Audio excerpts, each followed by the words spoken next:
പിതാവിൻ്റെയും പുത്രൻ്റെയും പരിശുദ്ധാത്മാവിൻ്റെയും നാമത്തിൽ ആമേൻ. എന്നെ ശ്രവിച്ചുകൊണ്ടിരിക്കുന്ന ലോകമെമ്പാടുമുള്ള മാതാപിതാക്കളെ, സഹോദരി സഹോദരന്മാരെ, സുഹൃത്തുക്കളെ, സെൽഫ് കോൺഫിഡൻസും cope up with the situation അഥവാ സോഷ്യൽ കോൺഫിഡൻസും തമ്മിൽ വല്ല ബന്ധമുണ്ടോ?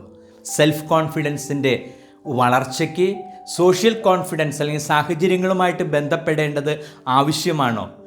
നമ്മുടെ സെൽഫ് കോൺഫിഡൻസിനെ വർദ്ധിപ്പിക്കുവാനായിട്ട് നമുക്ക് സമൂഹമായിട്ട് ബന്ധപ്പെടേണ്ട ആവശ്യകതയുണ്ടോ? അതോ വിദ്യാഭ്യാസം മാത്രം മതിയോ നമ്മുടെ മുന്നോട്ടുള്ള പ്രയാണത്തിൽ എന്ന് ഒന്ന് ചിന്തിക്കുവാൻ വേണ്ടിയാണ് സെൽഫ് കോൺഫിഡൻസിൻ്റെ 17ാമത്തെ ക്ലാസ്സിൽ നമ്മൾ ശ്രമിക്കാനായിട്ട് പോകുന്നത്. എല്ലാവർക്കും സ്വാഗതം.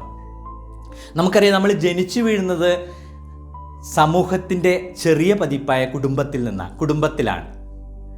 ആദ്യം അമ്മയായിട്ട് ബന്ധമുണ്ടാകുന്നു, മുലപ്പാലിലൂടെ, പിന്നെ പപ്പ, പിന്നെ നമ്മുടെ വീട്ടിൽ മറ്റംഗങ്ങളുണ്ടെങ്കിൽ അവരിലൂടെ നമ്മൾ വളരുന്നു. സാവധാനം നമ്മൾ അയൽവക്കങ്ങളിലേക്ക് ബന്ധം പുലർത്തുന്നു, പിന്നെ ബന്ധുക്കളിലേക്ക് നമ്മൾ അത് കഴിഞ്ഞിട്ട് LKG, UKG, 1ാം ക്ലാസ്സിൽ, 1ാം ക്ലാസ് മുതൽ 10ാം ക്ലാസ് വരെയുള്ള ജീവിതം, അത് കഴിഞ്ഞ് കോളേജ് ജീവിതം. അങ്ങനെ നമ്മൾ പതിയെ സമൂഹമായിട്ട് ഇടപഴകാനായിട്ട് തുടങ്ങും. അപ്പോൾ സമൂഹമായിട്ട് ഇടപഴകുമ്പോഴാണ് ശരിക്കും നമ്മുടെ ആത്മവിശ്വാസം വർദ്ധിച്ചു വരിക. ഏതു മേഖലകളിലാകട്ടെ, സ്പോർട്സിൻ്റെ മേഖലകളാകട്ടെ, ആർട്സിൻ്റെ മേഖലകളാകട്ടെ, അല്ലെങ്കിൽ പഠനത്തിൻ്റെ മേഖലകളിലാകട്ടെ, ഏതു മേഖലകളിലും വളരുന്നത് നമ്മൾ സമൂഹത്തിലൂടെയാണ്. ഈ സമൂഹത്തിലൂടെയുള്ള വളർച്ചയിലൂടെയാണ് നമ്മൾക്ക് ശരിക്കും യഥാർത്ഥത്തിൽ ആത്മവിശ്വാസം വളർന്നു വരിക. അപ്പോൾ നമ്മൾക്ക് വിദ്യാഭ്യാസം മാത്രം ഉണ്ടായതുകൊണ്ട് ഇപ്പം നമുക്കറിയാം, ഹൈ ടെക്നോളജിക്കലാണ് നമ്മുടെ മക്കളൊക്കെ, അല്ലെങ്കിൽ നമ്മുടെ സാഹചര്യങ്ങളൊക്കെ. അമേരിക്കയിൽ പോയി, അല്ലെങ്കിൽ കാനഡയിൽ പോയി, അല്ലെങ്കിൽ അയർലൻഡിൽ പോയി, അല്ലെങ്കിൽ ജർമ്മനിയിൽ പോയൊക്കെ പഠിച്ച് ഉന്നത വിദ്യാഭ്യാസം, ഇപ്പം കേരളത്തിൽ തന്നെ ആയിരുന്നുകൊണ്ട് അല്ലെങ്കിൽ ഇന്ത്യയിൽ തന്നെ ആയിരുന്നുകൊണ്ട് ഏറ്റവും ഉന്നത വിദ്യാഭ്യാസം നേടിയെടുക്കുന്നവരാണ് നമ്മുടെ മക്കൾ അല്ലെങ്കിൽ നമ്മുടെ സാഹചര്യങ്ങൾ. അതുകൊണ്ട് പഠനത്തിൻ്റെ കാര്യത്തിൽ, അറിവിൻ്റെ കാര്യത്തിൽ നമ്മുടെ കാലഘട്ടം ഒരു 25 വർഷം എടുത്തു കഴിഞ്ഞ് കഴിഞ്ഞാൽ ഇന്ന് 100% മേലെ നിൽക്കുന്നു എന്ന് നമുക്ക് പറയാനായിട്ട് സാധിക്കും. പക്ഷെ ഒരു സാധാരണ കാര്യവുമായിട്ട് ബന്ധപ്പെടുമ്പോൾ, ഉദാഹരണത്തിന് ഒരു കടയിൽ പോയി ഒരു പച്ചക്കറി മേടിക്കാനോ അല്ലെങ്കിൽ ഒരു കടയിൽ പോയി ഒരു സാധനം മേടിക്കാനോ പറഞ്ഞാൽ ഇന്നത്തെ യുഗത്തിലെ മക്കൾക്ക് അതറിയില്ല. കാരണം എന്ന് വെച്ച് കഴിഞ്ഞാൽ ആ മേഖലയിലുള്ള ഒരു സാധാരണ ജീവിതവുമായിട്ടുള്ള ഒരു ബന്ധം ഇന്ന് ഹൈലി ടെക്നോളജിക്കലായിട്ട് മാത്രം ചിന്തിക്കുന്ന, അല്ലെങ്കിൽ ബ്രെയിനിൽ മാത്രം ശ്രദ്ധ കൊടുക്കുന്നവർക്ക് സാധിക്കണമെന്നില്ല. കുടുംബജീവിതമൊക്കെ ഒത്തിരി പരാജയമാണ് ഈ കാലഘട്ടത്തിൽ. കാരണം വളർച്ച ഏറ്റവും അത്യാവശ്യം നമ്മുടെ സാധാരണ മേഖലകളിൽ കൂടെ തന്നെ വരണം. കുടുംബജീവിതം, പപ്പ, മമ്മ, കുടുംബത്തിലുള്ള സിബ്ലിങ്സ്, അത് കഴിഞ്ഞ് സ്കൂൾ ജീവിതം. ഇപ്പം നമുക്കറിയാം, നമ്മൾ കുറ്റപ്പെടുത്തുകയൊന്നുമല്ല കേട്ടോ, നമ്മളൊരു മൊബൈൽ അതിപ്രസരം അല്ലെങ്കിൽ ടെക്നോളജി അതിപ്രസരമാണ്. ഇപ്പോൾ യാത്രയിലൊക്കെ ചെന്നാൽ പോയാലും നമുക്ക് കാണാൻ സാധിക്കില്ല, എല്ലാവരും ഹെഡ്ഫോണും വെച്ച് മൊബൈൽ നോക്കിയിരിക്കും. നമ്മൾ എന്തെങ്കിലും വിളിച്ച് ചോദിച്ചാൽ എവിടെയായെന്നൊക്കെ ചോദിച്ചാൽ അവർ ഹെഡ്ഫോൺ ഉയർത്തി എന്താ ചോദിച്ചത് എന്ന് ചോദിക്കും. അത് കഴിഞ്ഞിട്ട് അവർ വീണ്ടും ആ കാര്യത്തിലേക്ക് തന്നെ പിന്തിരിയുകയാണ് ചെയ്യുന്നത്. അപ്പോൾ അതുകൊണ്ട് നമുക്ക് വളരെ അത്യാവശ്യമാണ് സമൂഹ മനസാക്ഷി അല്ലെങ്കിൽ സോഷ്യൽ കോൺഫിഡൻസ് വളർത്തിയെടുക്കേണ്ടത്. അത് നമ്മുടെ ജീവിതത്തെ ഒരുപാട് സഹായിക്കും. വിദ്യാഭ്യാസം കൊണ്ട് മാത്രം നമുക്ക് ഉയർന്ന മേഖലകളിലേക്ക് പോകാം. പക്ഷേ സമൂഹവുമായിട്ടുള്ള കൊളാബറേഷൻ, ബന്ധം ആണ് യഥാർത്ഥത്തിൽ നമ്മുടെ ആത്മവിശ്വാസത്തെ വളരെയധികം വളർത്തിയെടുക്കുക.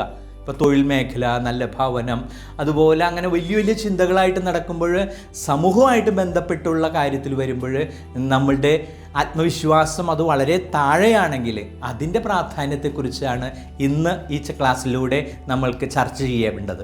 ഇപ്പം നമ്മൾക്ക് ചിലപ്പോൾ 2 കാര്യമാണ് ഞാൻ മനസ്സിലാക്കിയിരിക്കുന്നത്. ഒന്ന്, നമുക്ക് സമൂഹമായിട്ട് ബന്ധപ്പെടാനായിട്ടുള്ള നാണം, അല്ലെങ്കിൽ സമൂഹത്തിലേക്ക് നമുക്ക് ഇറങ്ങിച്ചെല്ലുമ്പോഴുള്ള ഭയം. ഇത് രണ്ടും നമ്മളിൽ നിന്ന് വിട്ടുപോകണമെങ്കിൽ യഥാർത്ഥത്തിൽ നമുക്ക് വേണ്ടത് ആ ഒരു റിലേഷൻ സ്ഥാപിച്ചെടുക്കുക എന്നുള്ളതാണ്. ഇപ്പം നാണം എന്നുള്ള വ്യക്തിയാണെങ്കിൽ ആദ്യം 2 പേരായിട്ട് സംസാരിക്കുക, അത് 4 പേരാക്കുക, അത് 8 പേരാക്കുക, അത് 16 ആക്കുക, 32 ആക്കുക, 64 ആക്കുക, 128 ആക്കുക. ഇങ്ങനെ പതിയെ നമ്മുടെ ആ മേഖല വർദ്ധിപ്പിച്ച് കൊച്ചു സർക്കിളിലാകുക. ഇങ്ങനെ നമുക്ക് ഇപ്പോൾ ഇരുട്ടിനെ പേടിയുണ്ടെങ്കിൽ സൈക്കോളജി പറയുന്നതാണ്, ഇരുട്ടിലൂടെ നടക്കുക തന്നെ ചെയ്യണം.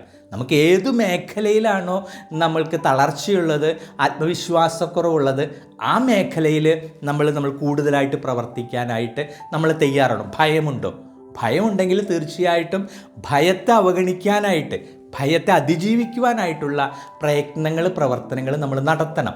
അതിന് നമ്മൾ തന്നെ തുനിഞ്ഞിറങ്ങണം. ഒരു മെഡിസിനോ അല്ലെങ്കിൽ ഒരു കൗൺസിലിങ്ങോ അല്ലെങ്കിൽ അതിലേക്ക് മേലെ ഒരു സൈക്കാട്രിക്കായിട്ടുള്ള ഒരു അഭിമുഖമോ ഇതുകൊണ്ടൊന്നും നേട്ടം ഉണ്ടാകുകയില്ല.